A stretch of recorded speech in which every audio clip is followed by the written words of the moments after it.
Hello everyone, আমি পূজা। তোমরা দেখছো পূজাস ব্লগ। কেমন আছো? আশা করি অনেক ভালো আছো। দিনটা ছিল রামনবমী, আর যেহেতু রামনবমীর দিন সব জায়গাতেই ভগবানের পুজো হচ্ছিল, পার্টিগত দিক থেকে কোনো কিছু আমি আলোচনা করতে চাই না। শুধু একটা কথাই বলবো, ভগবানটা সবার, এর মধ্যে পার্টিগত ব্যাপারটা না আনাটাই ভালো।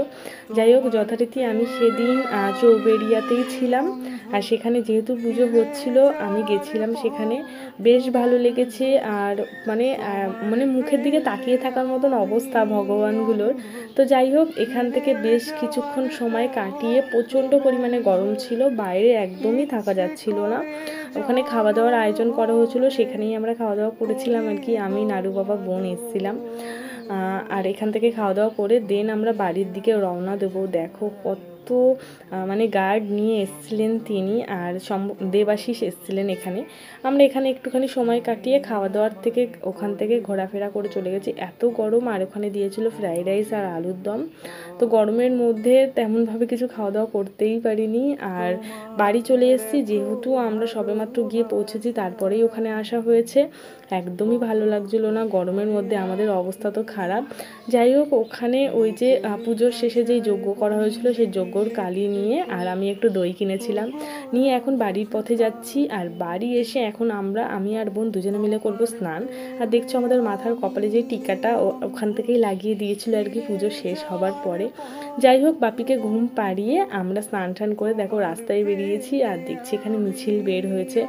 বেশ ভালো লাগছিল অনেক দিন পর এরকম সমস্ত জিনিস দেখে। সবাই ভগবানের নাম নিয়ে যাচ্ছিলেন এখান থেকে।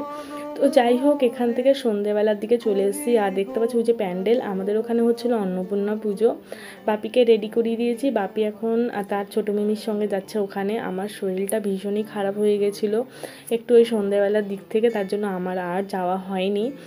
ছোটো মিমির সঙ্গেই সেখানে গেছে, ওখানে নাকি ভীষণ আনন্দ মজা করেছে, মানে অনেক বাচ্চা কাচ্চা ছিল, পাড়ার সমস্ত বাচ্চা কাচ্চা। আমি একটু দিয়ে আসতে যাচ্ছিলাম, দেখলাম যে বোন চলে এসছে, তাই বোনের সঙ্গেই পাঠিয়ে দিয়েছি। দেখো গানের আওয়াজ পেয়ে এখানে রীতিমতো তার নাচানাচি শুরু হয়ে গেছে। যাই হোক, তারপরে আর কোনো ভিডিও ক্লিপ নিইনি। বললাম না যে আমার প্রচণ্ড পরিমাণে শরীর খারাপ ছিল। পরের দিন সকালবেলা দিদিরা তো এখানে ছিল না, দিদিরা গেছিলো কুচবিহার। আমাকে হঠাৎ করে ফোন করে বলছে, দেখ তো কে এসছে। আমি তার তড়িঘড়ি গেছি, রাস্তায় এসে দেখি ওরা এসছে, ওদের আসার কথাই ছিল না। মানে সকালবেলা ঘুম থেকে উঠেই একেবারে সারপ্রাইজ। তো চলো, নতুন একটা ব্লগে তোমাদের সঙ্গে দেখা হচ্ছে। এরপরে অনেক ভালো ভালো ব্লগ আসতে চলছে, তোমরা দেখবে, অবশ্যই সাপোর্ট করবে, আমি জানি। দেখা হবে, টাটা।